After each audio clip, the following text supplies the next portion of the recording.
মানে গ্রহরাজ, বুঝতেই তো পারছো, মানে বড় ঠাকুর যেটাকে বলে, তার জন্য জিনিস আনতে বলেছিলাম, মা সেটা নিয়ে এসেছে। তোমার ভাত মেখে দিতে হবে না। কমেন্ট পড়ে দৌড়িয়ে ছাদে এসেছে। সকাল সকালে মনটা খারাপ হয়ে গেল।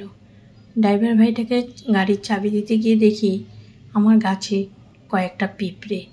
ব্যাস, খোঁজাখুঁজি আমি শুরু করে দিলাম।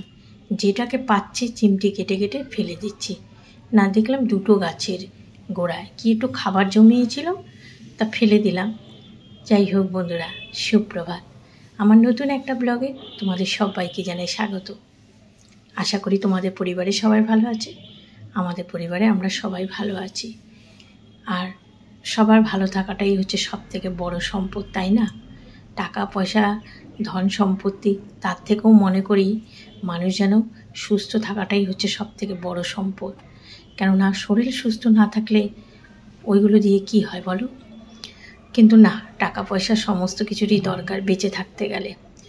অনেক কথা বললাম, বাসিঘরটাও ঝাঁট দিয়ে নিয়েছি, স্নান করব। রাস্তাটা দেখো, এখন সকালবেলা না অতটা যানজট নেই। তা স্নান করে দেখি কাজের এনার্জি আসে কিনা। ঝটপট করে ইচ্ছে করছে না দৌড়াদৌড়ি করে কাজ করতে, তাই ব্রাশ নিয়ে ঝোল বারান্দায় বসে খোঁজাখুঁজি করছি ময়লাওয়ালাকে।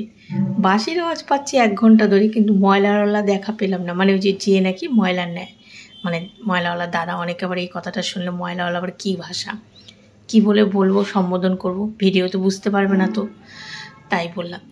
হ্যাঁ, স্নান হয়ে গেছে, ঈশান কোণে সূর্যকে প্রণামও করে নিলাম। এবার সোজা চলে এসেছি ঠাকুর ঘরে, পুজোটা দিয়ে নিই, তারপরে গিয়ে চা খেয়ে সমস্ত কাজকর্ম শুরু করব।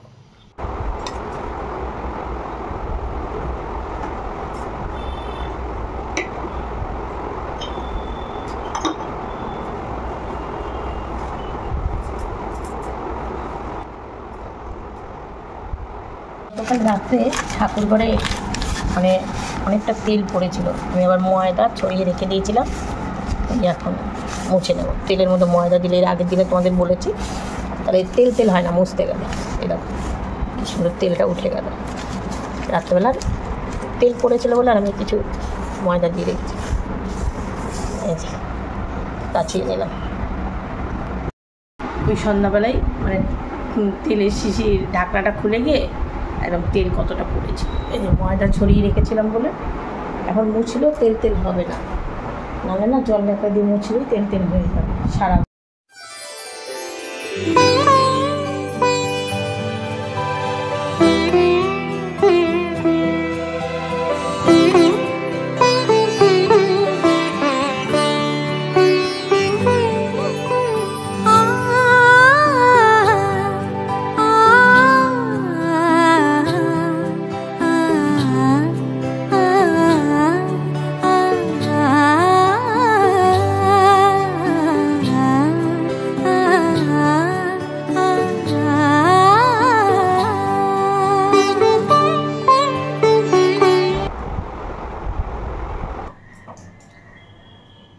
ওই লাইটটা আবার হোল্ডার থেকে খুলে ঝুলে পড়েছে, যার জন্য আলোটা এরকম লাগছে। এই যে ওই যে হোল্ডার থেকে লাইট খুলে এরকম ঝুলে রয়েছে। কেন যে এরকম খুলে যায় কে জানে। মিস্ত্রিটাও এমন আসে। আর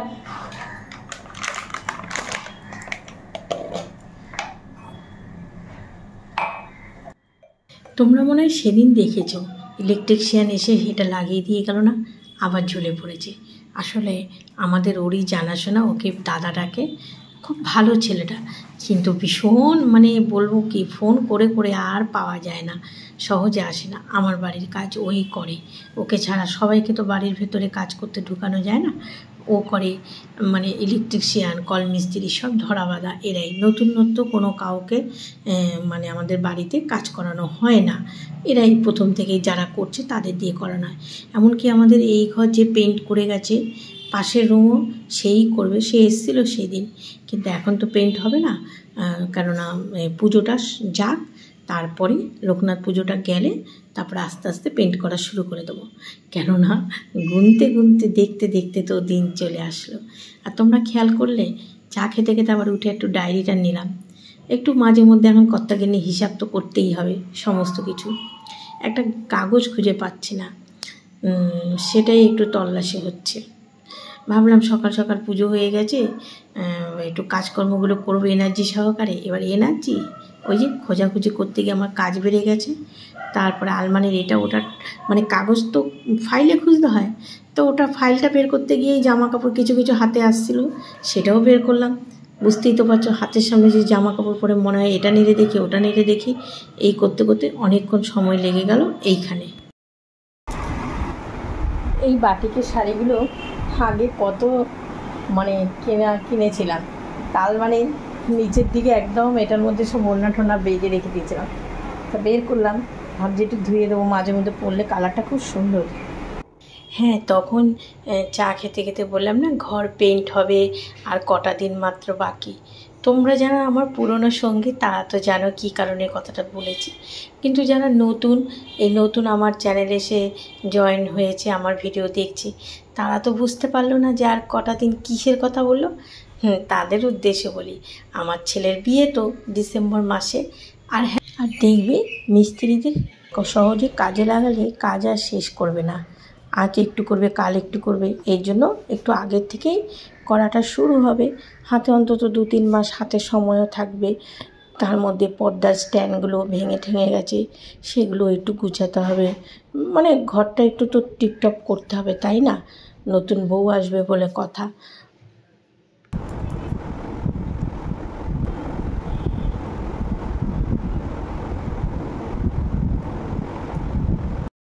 দেখি জিজ্ঞাসা করে ছেলেটা কি খাবে। কাজ করতে করতে না মাথার মধ্যে এক চিন্তা থাকে, কি খাবে, সহজে বলবে না কি খাবে। তাহলে রংটা কি সুন্দর না, মা দিয়েছে তাহলে। ও বাবা সোনা কি খাবে তুই?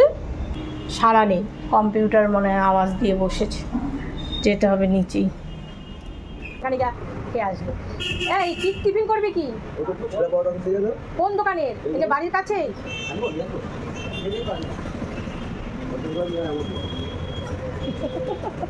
তুই খাবি না? 130 জলে দিচ্ছি, অল্প আনবি কিন্তু প্রথম দিন। খাবি না ছাতু খাবি? এই আমি ব্যাগে দিচ্ছি, বাবাকে নিয়ে নিতে বল। জলের ড্রামটা নিয়ে যাই।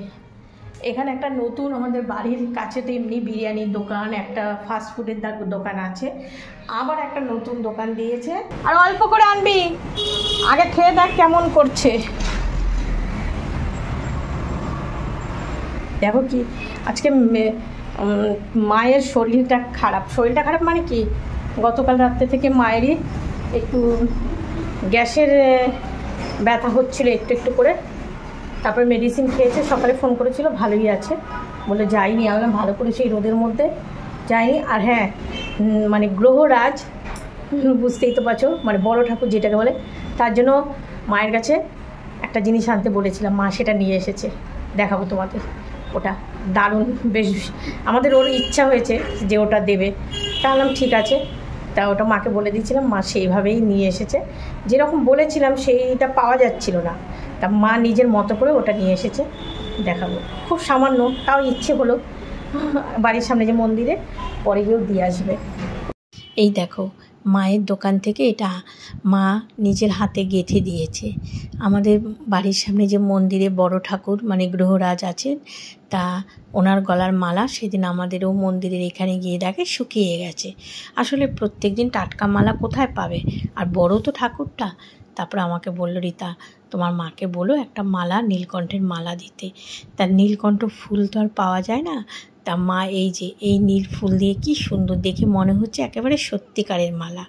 আর মা এটা মূল্য নিতে চায়নি, কিন্তু মাকে জোর করে এটার মূল্য দিয়ে দিয়েছি, যেহেতু ঠাকুরের জিনিস। প্রথম এই দোকান, আর পুরো সারাদিন খোলা থাকবে? রাতে কি সামনে যে দোকানটা ছিল, আর মিষ্টির দোকানটা, তোর তো সুবিধা, তোর তো নতুন দোকানের খাবার খাবে।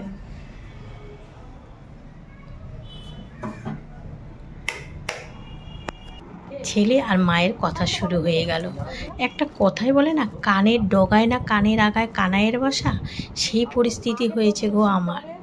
আমার ছেলে এমনি ফাস্টফুড কি পছন্দ করে, তার মধ্যে একেবারে দুপা এগুলোই বিরিয়ানি ফাস্টফুড। তবে না, এইদিকে আবার খুব চালাক, এই চোখের সামনে বিরিয়ানির দোকানটা দেখে বলে এখানের থেকে বিরিয়ানি আনবেই না।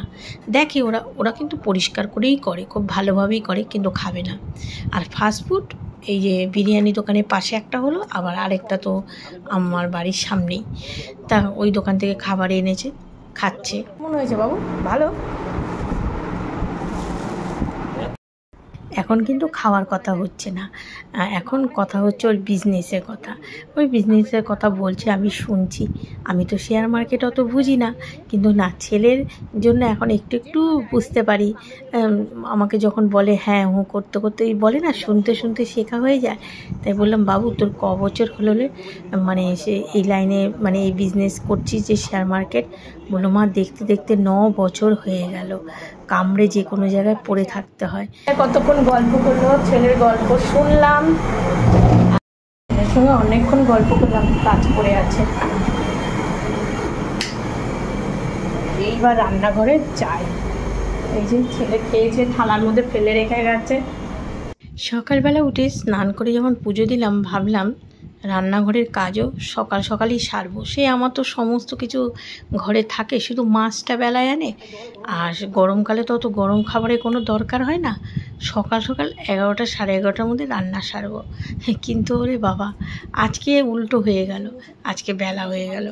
তাও এই কাচাকুচি ভিজিয়েছি, বিছানার চাদর চেঞ্জ করেছিলাম, সেই চাদরটা ভিজিয়ে দিলাম। আর ভাতের জলটা বসিয়ে রেখে ছেলেকে বললাম আজকে ওই ইন্ডাকশানটা অর্ডার করে দিয়েছে। বললো তো কী রোদের তাপ গো, দেখো কী রোদ খা করছে রোদ। আর এই যে আমার নাক চম্পা গাছটা, ফুলগুলো এত ওপরে, মানুষটা ছোট, পারিও না দেখাতে তোমাদের। ওই আবার ডালটা নেমে দেখাতে পারি না, তাহলে ভেঙে যাবে। ও বাবা গো, বেশিক্ষণ দাঁড়ানো না।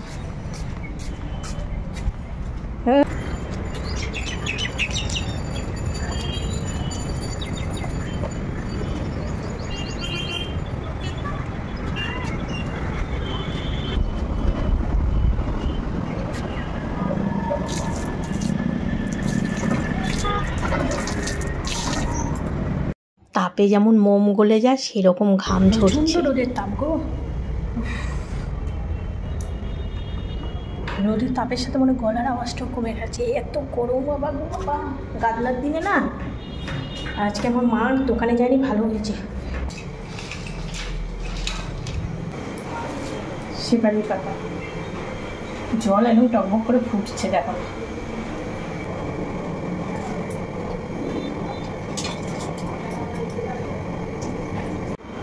ভাত ফুটে এসেছে, জন্য কেমন লাগছে আলোটা দেখো।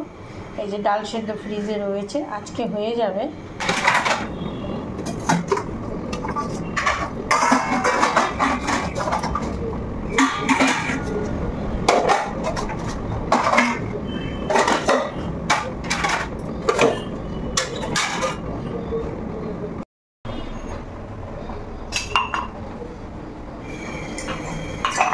আজকাল ওইখানে বসে কাটতে পারছি না, আম কাটবো।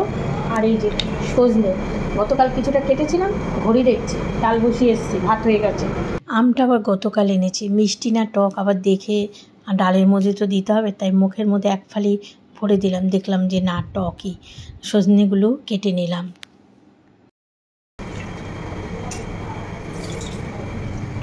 ডিম সেদ্ধ করে ঠান্ডা জলে দিয়ে রেখেছি, ছাড়াতে সুবিধা হবে। সবজি কাটছিলাম না, আর সবজি কাটতে কাটতে এটা কি পেলাম, না এগুলো বাজার থেকে আনিনি, কিন্তু এক্ষুনি পেলাম বসে। ওই আমাদের উপরে 3 তলায় একটা মেয়ে ভাড়া থাকে, ও হচ্ছে আমৃতে চাকরি করে, তা বাড়ি গেছিলো 3-4 দিন আগে গেছিলো, এক্ষুনি বাড়ি থেকে আসলো, বনগাঁ ওদের বাড়ি।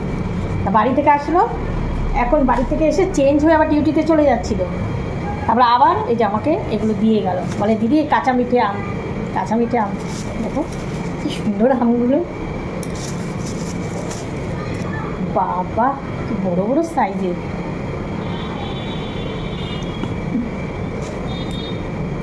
পরে কাটবো আমগুলো, বেশ বড় সাইজ। এইখানে সবজি কাটতে বসলে এই যে দক্ষিণের এই জানলাটা দিয়ে দারুণ ফুরফুরে হাওয়া আসে, আর এই দিকে তো শুধু রোদ আসে, এদিকে হাওয়া নাই, শীতকালে হাওয়া আসে। রান্নাঘরটার মধ্যে হাওয়া ঢুকবে কি করে? একটাই তো জানালা, সেটা আবার চিমনি জ্বালালে ওটাকে আটকে দিই। আর এই সাইডে রয়েছে, আর দক্ষিণ দিকে যে আমার কিচেনটা আছে না, ওটা আবার খুব সুন্দর হাওয়া ঢোকে। তবে ওই জানলা যদি বন্ধ করে দেওয়া যায়, তারপর ওইখানটাও সেই অবস্থাই হবে। রান্নাঘরে আর সবার রান্নাঘরে সেই রকম হাওয়া বাতাস পাওয়ার পরিস্থিতি নেই। আর এদিকে এই দেখো বসিয়ে দিলাম সজনে তরকারি, মানে একটু বেগুন দিয়ে দিলাম, মেথি আর আদা ফোড়নে দিলাম, আর হচ্ছে কয়েকটা কাঁচা লঙ্কা দিয়ে দিলাম। আর আজকে ভাবছি ছেলেকে একটু সজনের ঝোল খাওয়াবো, কিন্তু ভেবেছিলাম ঠিকই আর তোমাদের কি আর বলবো, মানে যত বলবো তত কম বলা হবে। আম না তো মানে কি বলবো, মানে চিনির টুকরোর মতো এত সুন্দর কাঁচা মিঠে আম, যে সত্যি মানে এটা যে আম মানে দারুণ। আর আমি ভাবছি এই আমগুলো ঘষে নিয়ে তার সঙ্গে একটা টক আম ঘষে নেবো, চাটনিটা করলে তাহলে আরও টেস্ট হবে, নাহলে আমগুলো খাওয়া হবে না। অনেক লোকজন থাকে, কেটে কুটে কাঁচা মিঠে আম খাওয়া যায়, আমি একা কত আর খাবো। দারুণ দারুণ। এটা বের করলেই আমার অবস্থা এই অবস্থা হয়। আজকে নখের উপর দিয়ে ঘষে দিয়েছি আম ঘষতে গিয়ে।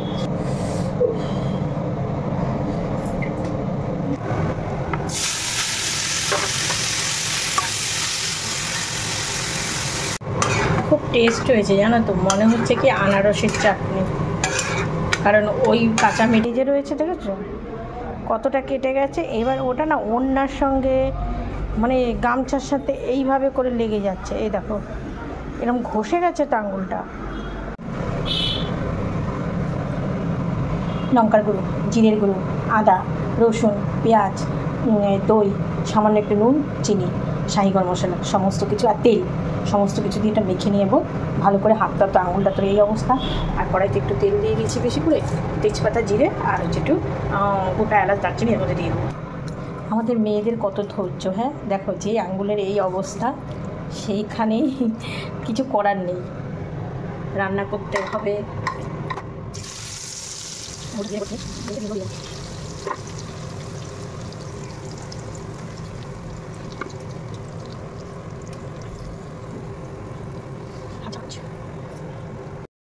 এই দেখো আঙুলটা তোমাদের আবার একটু দেখালাম, মশলা মাখানোই রয়েছে, হাত ধোবো। আর ডাইনিং রুমে বসে সবজি কেটেছি, সব ছড়ানো ছিটানো, ওটা পরিষ্কার করব।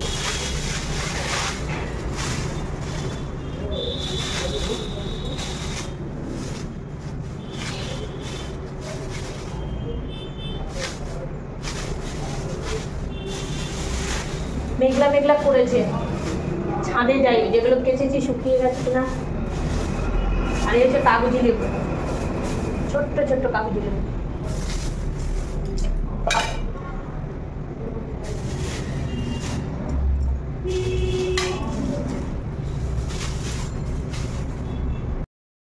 ওনার মর্জি ছাড়া গাছের একটা পাতাও পড়ে না, সত্যিই তো তাই। ভগবানের মর্জি ছাড়া সম্ভব হয়? এই রোদে ছাদে আসতে পারছিলাম না, কিন্তু দেখো এখন এমন ওয়েদার যে তাড়াতাড়ি করে জামা কাপড় নিয়ে যেতে হবে।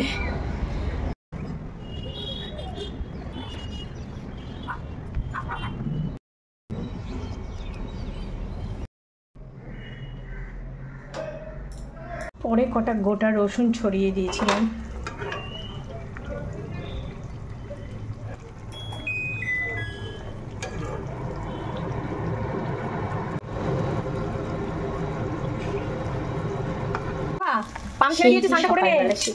পাতাগুলো তুলে এনেছিলাম,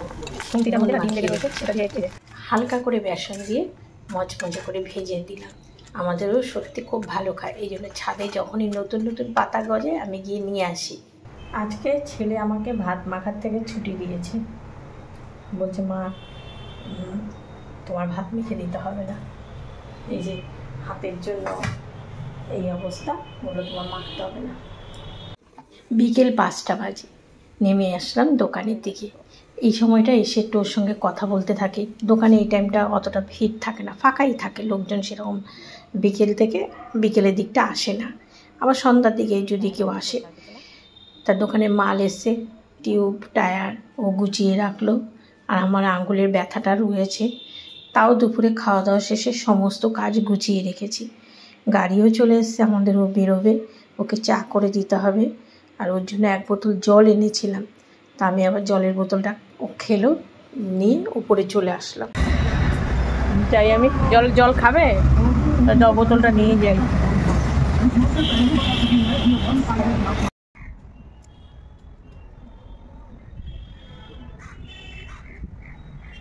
কি দারুণ ফুরফুরে হাওয়া। কমেন্ট পড়ে দৌড়িয়ে ছাদে এসেছি। ওই যে ডালিম গাছটা বলেছি না, কেউ জানলে আমাকে কমেন্ট করবে, আর তাতে দেখলাম সবাই বলছে যে না ডালিম গাছ বাড়িতে রেখো না, এক একজন এক একটা বিপদের কথাও বলেছে। তাই দৌড়িয়ে আমি বললাম না, এখনও সন্ধ্যা হয়নি, এই যে এটা দিয়ে ডালিম গাছের গোড়াটা এখন তুলব। প্রতিদিনই আমি দোকানে বসে কমেন্টসগুলো পড়ি, ও শোনে আমিও শুনি, মানে পড়ি। তা আজকে কমেন্টস পড়তে গিয়ে ওই গতকাল বলেছিলাম তোমাদের যে ডালিম গাছ বাড়িতে রাখতে আছে কি না, আমি তো ডাল কেটে দিয়েছিলাম, গোড়াটা ছিল। তা সেখানে কমেন্টসে দেখলাম অনেকেই বলেছে যে রাখতে নেই, অনেকেরই অনেক বিপদ ঘটেছে।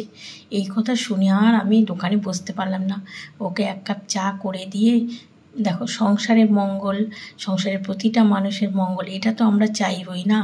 আর বিশেষ করে এই সমস্ত বিপদ আপদের কথা শুনলে মানে নিজেদের সংসারকে বাঁচানোর জন্য মানে মনে হয় কি যে না, যদি হিতে বিপরীত হয়ে যায়, সেই কথা চিন্তা ভাবনা তো মানে আমরা প্রত্যেকটা মানুষই করি।